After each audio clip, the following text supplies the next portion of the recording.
Olá, nós estamos aqui para o nosso terceiro e último encontro, né? Deu para entender tudo direitinho, deu para fazer as leituras, as atividades de plataforma. Conto com vocês aí, para que o curso aconteça da melhor maneira possível. Vamos lá? Hoje nós vamos começar falando sobre valores, práticas culturais e educação. Quando a gente pensa em valor, quando a gente fala em valor, a gente pensa logo em quanto custa, né? Quanto custa uma calça, quanto custa uma blusa, e a educação, qual é o valor da educação, quanto custa a educação, e quem não tem dinheiro para pagar, o que acontece, como é que essa pessoa vive sem uma educação de qualidade, né? Então, o valor que a gente vai falar aqui, o valor das coisas, não é no sentido de preço. Eu mencionei isso só para chamar a atenção de vocês. O valor que a gente vai falar aqui é sobre o modo como se sente em relação ao mundo e como se relaciona com os outros no dia a dia. E a sua relação também em relação à coisa pública. Como é que você lida com a coisa pública? Os valores, eles são construídos socio e culturalmente. E você participa dessa construção e da transformação dele. Isso que nós acabamos de falar é o conceito de valor. Agora, o que você diz em relação às coisas, quando você verbaliza o que você diz em relação às coisas, isso já é um juízo de valor. E o que está nas entrelinhas quando eu emito esse juízo de valor? Olha, juízos de valor avaliam coisas, pessoas, acontecimentos, experiências, sentimentos, estados de espírito, intenções e decisões com bons ou maus, como desejáveis ou indesejáveis. Então, quando eu emito, eu estou mostrando os valores que estão latentes em mim e no mundo à minha volta. Quando eu emito uma concepção, um conceito, eu estou mostrando os valores que tenho em mim e os valores à minha volta. Então, o juízo de valor é uma construção do que há em mim como valor. A partir desse juízo de valor, a gente constrói a valorização estética, a valoração política, a valoração ética. Mas o que é a valoração estética? A valoração estética é quando eu digo se uma coisa é boa ou má. Ela diz respeito mais à afetividade, à sensibilidade, à percepção, ao sentimento das pessoas em relação às coisas, às outras pessoas e às ideias. Quando eu digo se alguma coisa é feio ou bonito, se um comportamento se eu aprovo ou se eu reprovo, tudo isso está ligado à minha afetividade, à forma como eu me sinto. Então, essa é a valoração estética. A arte é o exemplo da valoração estética. É uma expressão em signo que afeta a sensibilidade humana. Pela arte você pode apreciar e desapreciar. E é assim que se valora a arte. Quando você olha para um quadro, às vezes você pode ler uma notícia no jornal, por exemplo, o quadro de pintor tal foi vendido por 5 milhões de dólares. Foi vendido por 50 milhões de dólares. E outro quadro você vê na rua vendido por 120 reais. Então, o que faz um quadro ser mais valoroso ou menos valoroso, menos valioso do que outro, né? Que signos são usados para compor aquele determinado quadro que o faz tão valoroso? Saber apreciar a arte é uma arte, né? E é através dessa apreciação ou dessa desapreciação que a gente valora a arte.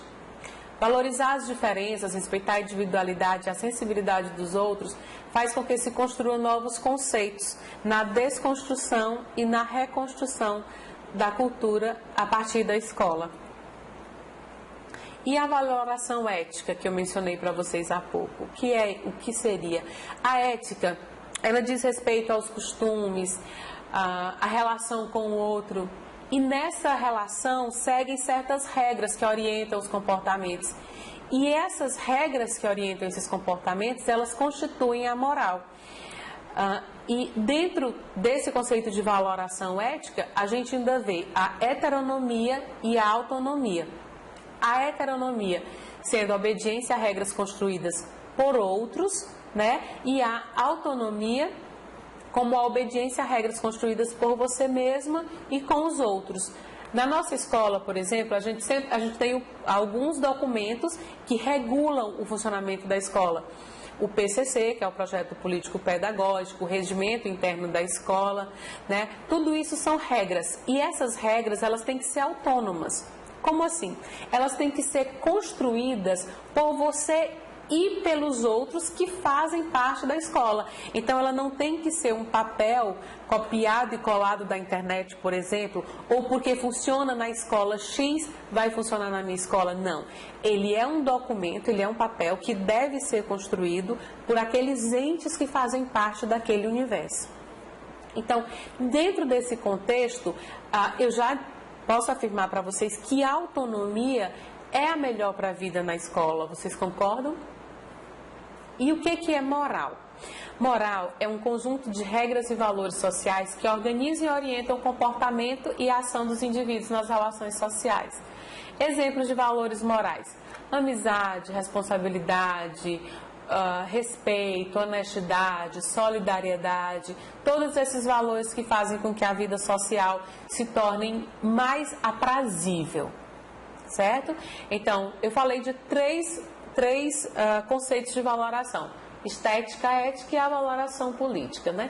Então, o que é a valoração política? Nós somos cidadãos. E o que são cidadãos? Cidadãos são indivíduos que compartilham o mesmo território e vivem nele organizados sob leis que protegem e garantem certos direitos sociais, independentemente das diferenças culturais.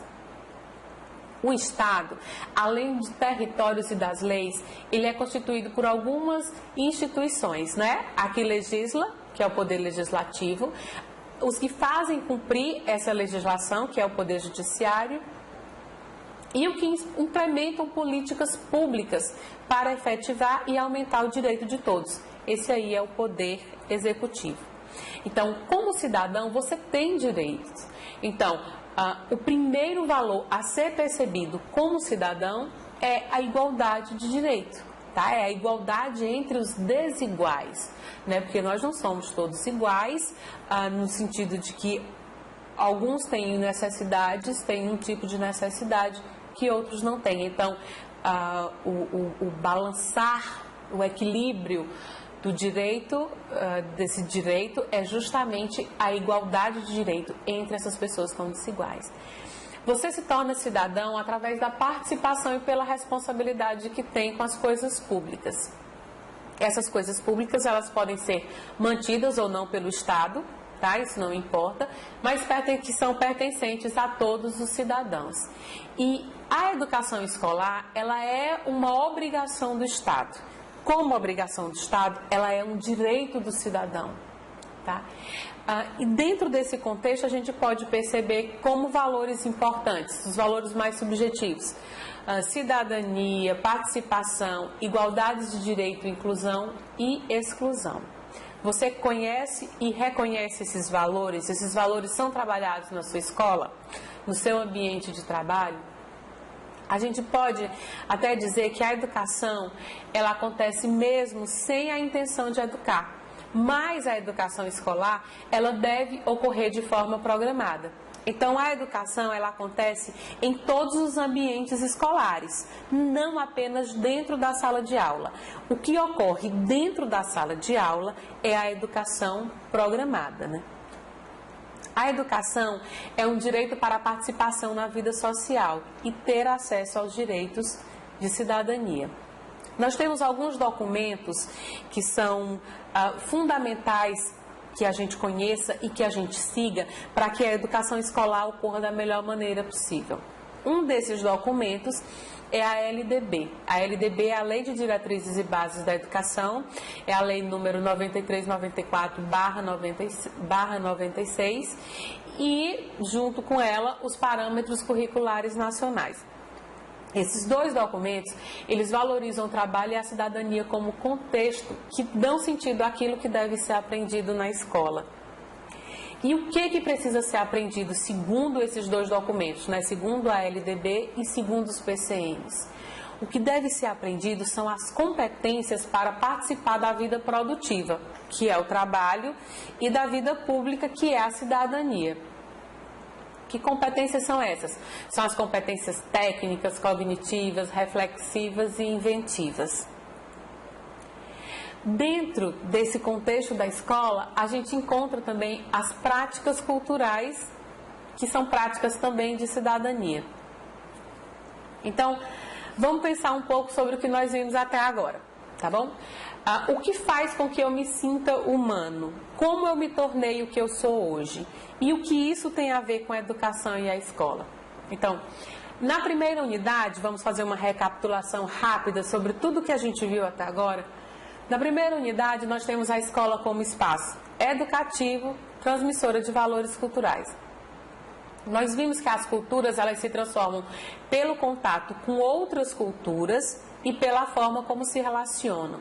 E vimos também que na escola se trabalha na construção de uma identidade humana no mundo.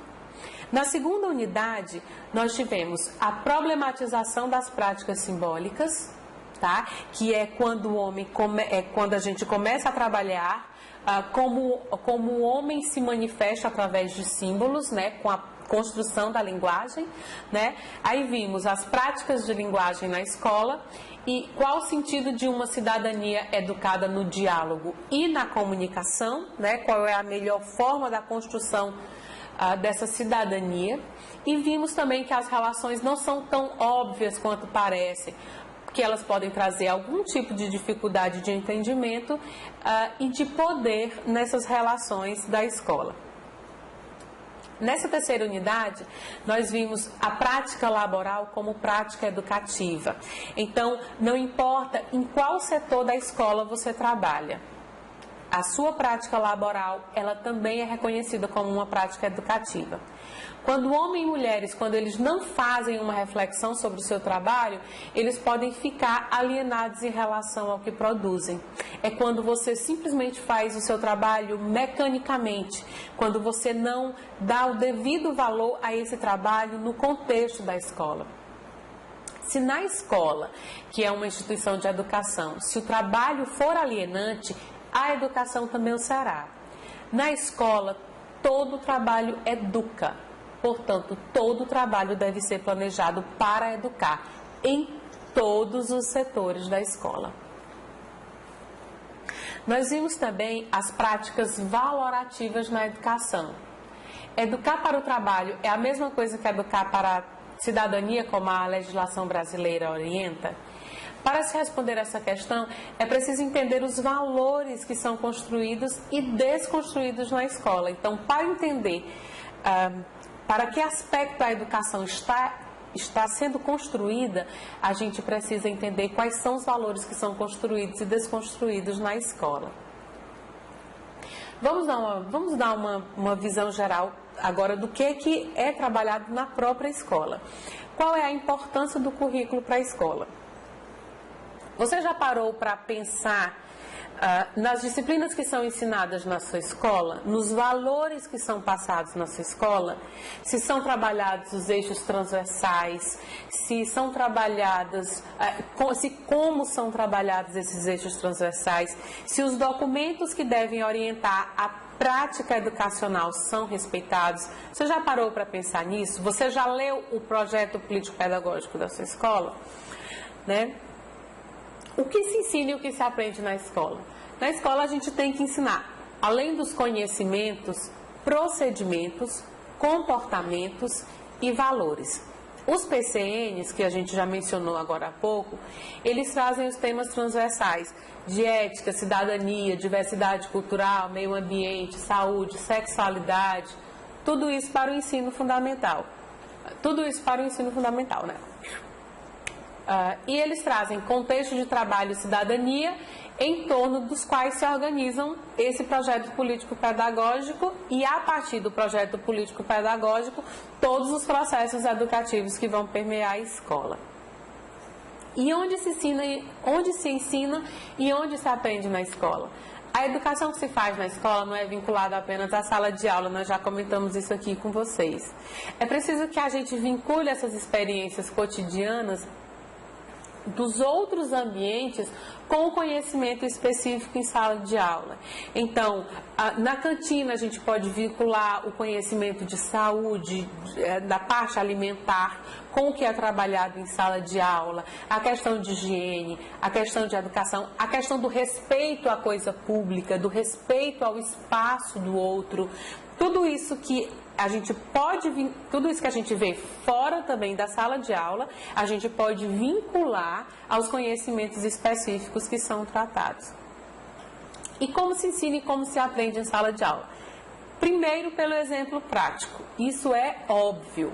Quando você trata o seu ambiente de trabalho com respeito, a própria criança, aqueles serzinhos que estão ali em construção na sala, eles vão também tratar com respeito àquele ambiente que eles vivem.